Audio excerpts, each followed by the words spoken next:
Amazing! PSSI dan Konami secara resmi jalin kerjasama untuk melisensikan timnas Indonesia di eFootball. Ini menjadi Indonesia benar-benar mendunia.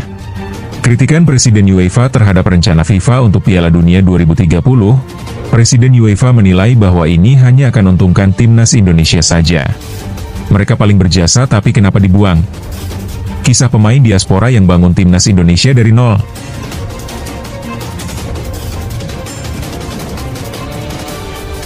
Amazing! PSSI dan Konami secara resmi jalin kerjasama untuk melisensikan timnas Indonesia di eFootball. Ini menjadi Indonesia benar-benar mendunia. Persatuan Sepak Bola Seluruh Indonesia, PSSI, secara resmi mengumumkan kerjasama dengan Konami, perusahaan yang dikenal sebagai pengembang dan penerbit permainan sepak bola eFootball, untuk melisensikan tim nasional Indonesia. Dalam sebuah konferensi pers yang digelar di Jakarta pada hari Selasa, Juni Citaya, selaku General Producer Konami, menyampaikan kebanggaannya. Kami dengan senang hati mengumumkan kerjasama ini dengan PSSI dan GSI. Bagi para penggemar, karakter-karakter pemain hebat Indonesia seperti Marcelino Ferdinand, Rizky Ridho, dan Sandy Walsh akan bisa digunakan dalam permainan. Hal ini memungkinkan para pengguna untuk merasakan pengalaman yang autentik, selayaknya di dunia nyata. Kami memastikan bahwa jersey dan tampilan wajah pemain akan sesuai dengan aslinya, ujarnya. Dalam penjelasannya, Taya menambahkan bahwa minat yang begitu tinggi dari masyarakat Indonesia terhadap sepak bola, terutama saat mendukung timnas berdasarkan pengalaman dan cinta mereka terhadap permainan tersebut, menjadi salah satu faktor utama dalam menjalin kerjasama ini. Sepak bola adalah semangat kolektif, sebuah budaya yang telah mengakar dalam masyarakat, dan kekuatan yang menyatukan jutaan penggemar. Saya bisa merasakan bahwa kecintaan rakyat Indonesia terhadap sepak bola sangatlah besar, tuturnya.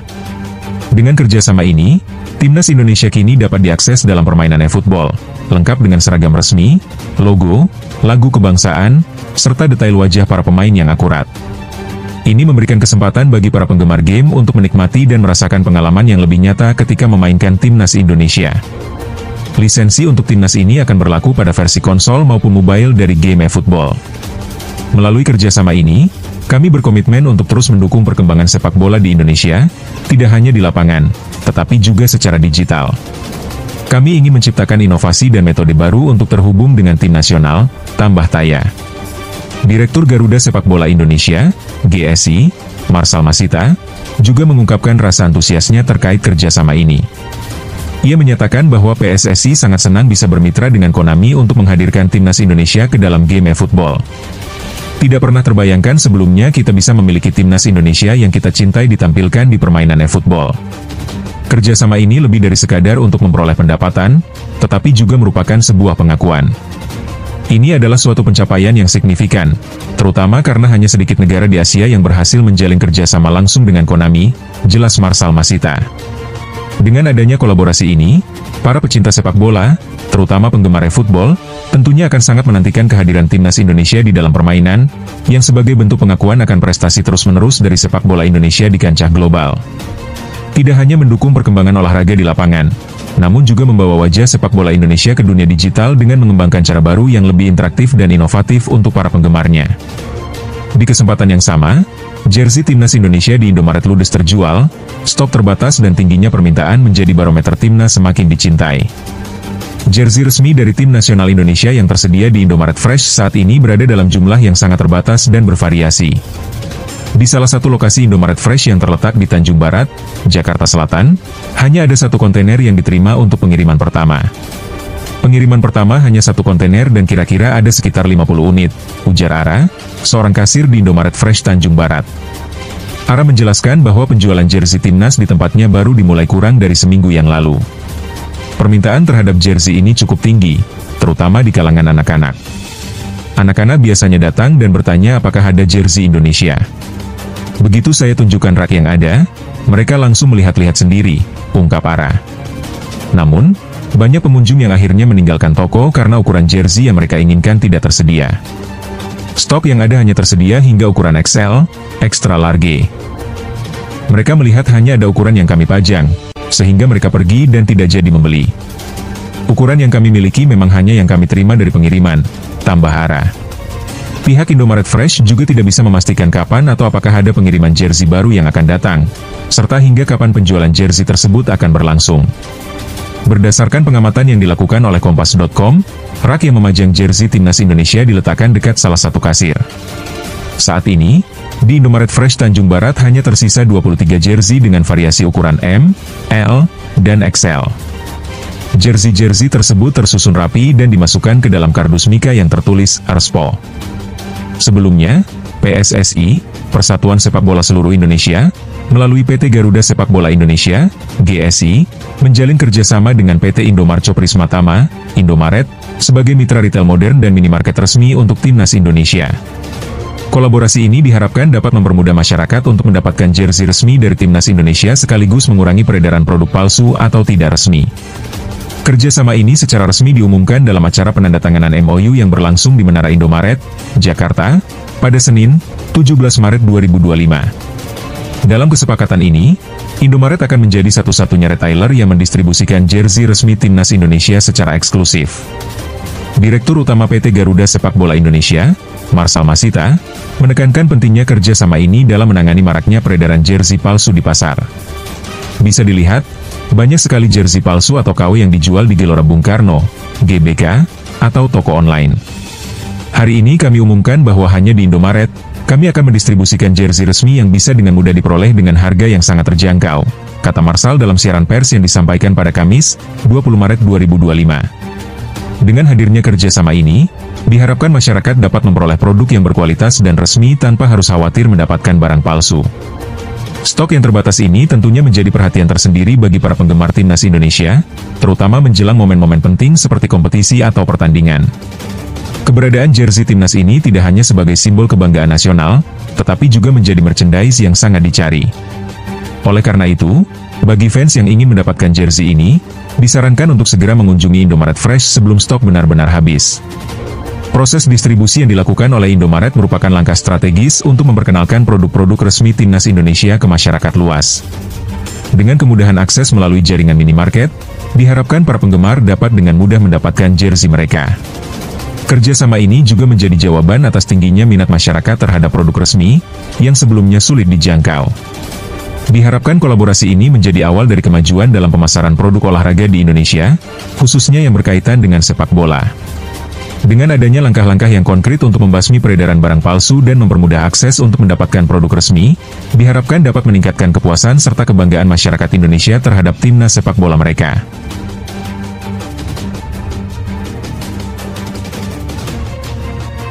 Kritikan Presiden UEFA terhadap rencana FIFA untuk Piala Dunia 2030, Presiden UEFA menilai bahwa ini hanya akan menguntungkan timnas Indonesia saja. Presiden UEFA, Alexander Ceferin, telah mengemukakan pendapat yang tegas mengenai rencana FIFA untuk memperluas jumlah peserta Piala Dunia menjadi 64 tim pada edisi 2030. Dalam pandangannya, yang disampaikan dalam sebuah kongres organisasinya di Beograd, Ceferin menilai bahwa gagasan tersebut merupakan ide yang tidak tepat. Pada edisi Piala Dunia 2026, yang akan diselenggarakan di 3 negara, yaitu Amerika Serikat, Kanada, dan Meksiko, format pertandingan akan mengalami peningkatan dengan menambah jumlah tim yang berpartisipasi dari 32 menjadi 48. Namun, FIFA sedang mempertimbangkan untuk melanjutkan tren ini dengan menambah jumlah peserta di Piala Dunia 2030 menjadi 64 negara. Mengacu pada laporan dari The New York Times, rencana ini diusulkan sebagai bagian dari perayaan 100 tahun pelaksanaan Piala Dunia. Piala Dunia 2030 dijadwalkan untuk diadakan di 3 negara, termasuk Maroko, Spanyol, dan Portugal. Argentina, Paraguay, dan Uruguay juga telah ditunjuk untuk menjadi penyelenggara 3 laga pembuka.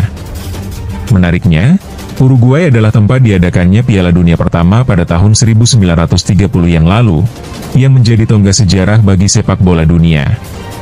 Proposal untuk menambah peserta dalam turnamen ini disampaikan oleh Ignacio Alonso, delegasi dari FIFA yang berasal dari Uruguay. Dengan semangat membara, Presiden FIFA, Gianni Infantino, mengungkapkan bahwa ide tersebut sangat menarik dan memerlukan analisis yang mendalam. Jika jumlah peserta meningkat menjadi 64 tim, maka akan ada peluang besar bagi lebih banyak negara untuk berpartisipasi, termasuk negara kita, Timnas Indonesia. Saat ini, Timnas Indonesia sedang berupaya keras untuk meraih salah satu dari 8,5 jatah yang diberikan untuk wakil Asia di Piala Dunia 2026. Dalam kondisi seperti ini, jika rencana penambahan jumlah peserta terlaksana, maka Asia berpotensi mengirimkan hingga 12 wakilnya ke ajang bergengsi tersebut.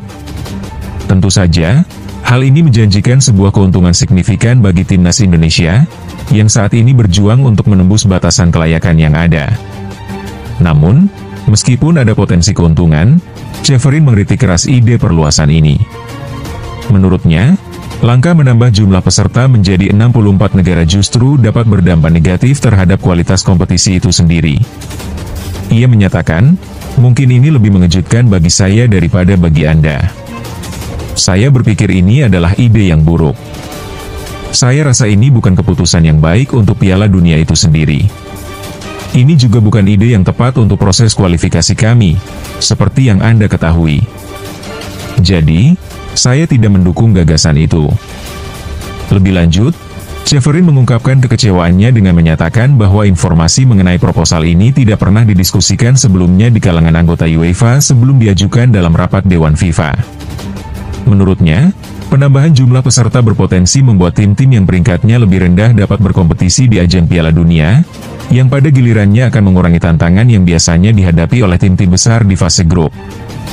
Dampak dari penambahan peserta ini juga mengarah pada kemungkinan terjadinya pertandingan yang lebih banyak dan cenderung tidak seimbang. Dalam format yang mencakup 64 tim, dukungan terhadap tim-tim unggulan bisa saja berkurang, menjadikan proses kualifikasi tidak lebih dari sekadar formalitas untuk tim-tim terbaik. Contohnya, saat ini, 7 dari 10 tim di wilayah Amerika Selatan diharapkan akan lolos untuk berpartisipasi di Piala Dunia 2026, tergantung pada sejumlah faktor yang kompleks dalam kualifikasi. Menarik untuk dicatat bahwa pemikiran Ceferin yang kritis berpotensi membuka diskusi lebih luas tentang masa depan Piala Dunia dan bagaimana kualitas kompetisi dapat dipertahankan sambil memberikan ruang bagi negara-negara berkembang, seperti Indonesia, untuk berpartisipasi dalam salah satu perhelatan olahraga terbesar di dunia ini. Kedepannya, kami akan melihat bagaimana perkembangan rencana ini dan apa efeknya terhadap sepak bola dunia serta bagaimana timnas Indonesia dapat beradaptasi dengan kemungkinan perubahan besar dalam format kompetisi internasional. Apapun yang terjadi, harapan timnas Indonesia untuk tampil di Piala Dunia tetap terbakar, dan peningkatan jumlah kuota bagi negara Asia tentu saja menjadikan hal ini lebih realistis bagi mereka untuk meraihnya.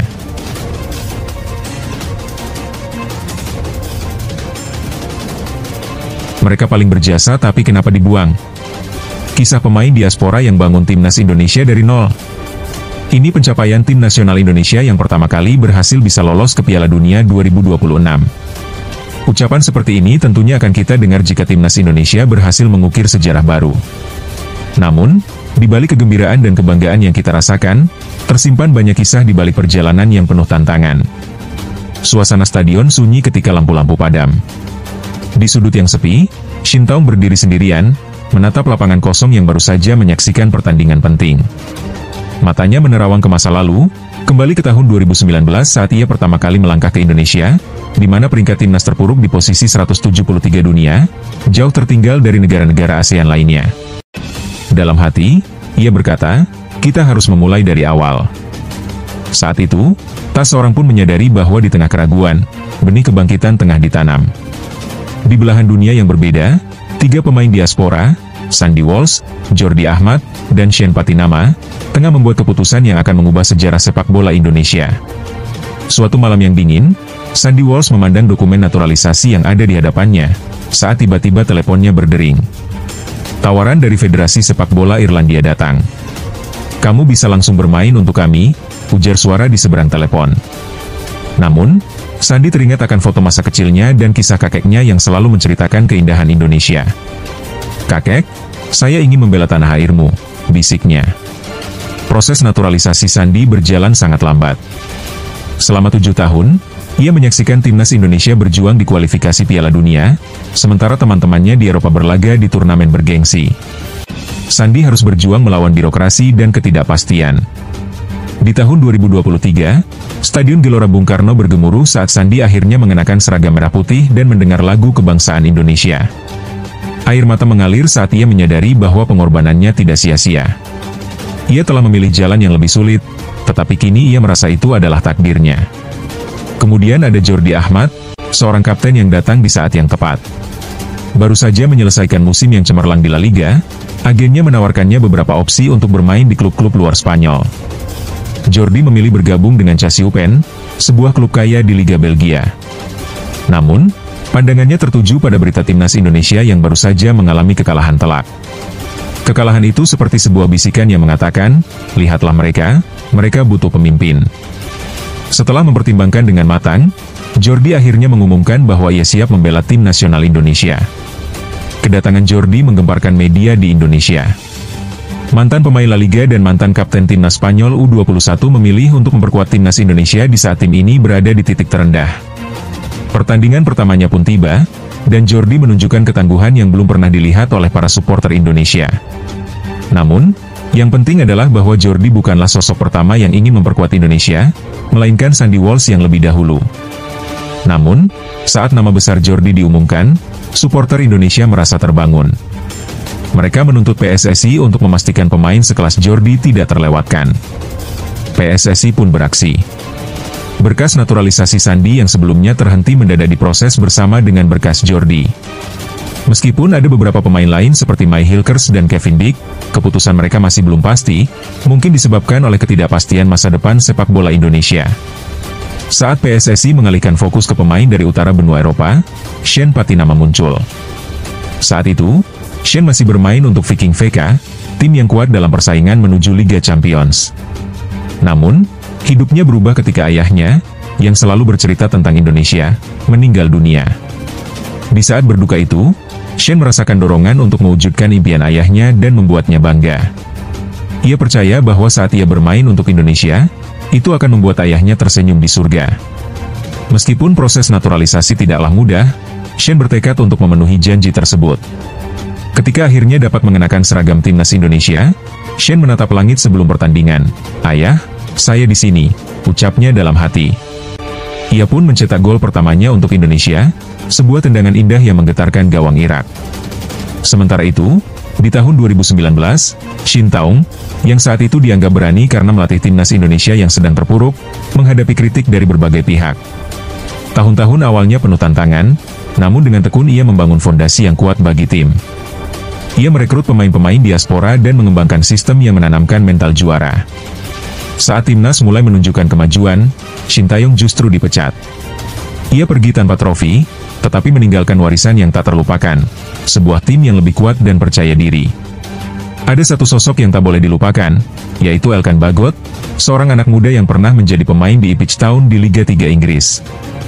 Ia memilih untuk bermain untuk Indonesia meskipun ada tawaran dari negara lain. Elkan mencetak gol penting ke gawang Malaysia, mengundang tepuk tangan dan kebanggaan.